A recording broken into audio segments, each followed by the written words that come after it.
శ్రీ కంచి కామకోటి పీఠాధిపతి జగద్గురు పూజ్య శ్రీ శంకర విజయేంద్ర సరస్వతి శంకరాచార్య స్వాములు శ్రీ దుడ్డు సత్య వెంకట సూర్య సుబ్రహ్మణ్య గణేష్ శర్మ ద్రవిడ్ కు సన్యాస దీక్షను శుభప్రదమైన అక్షయ తృతీయ రోజున అనగా ఏప్రిల్ 30, 2025న కాంచీపురంలో ఆశీర్వదిస్తారు.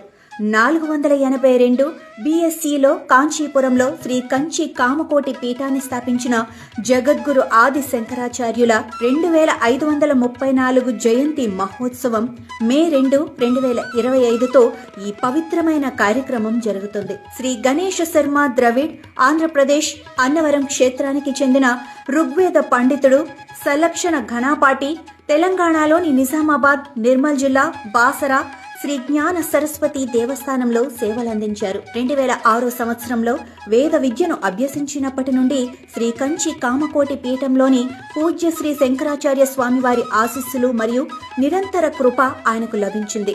శ్రీ గణేష్ శర్మ ద్రవిడ్ ఋగ్వేదంతో పాటు యజుర్వేదం, సామవేదం, షాదంగాలు, దశోపనిషత్తులను కూడా పూర్తి చేసి శాస్త్ర అధ్యయనం చేస్తున్నారు.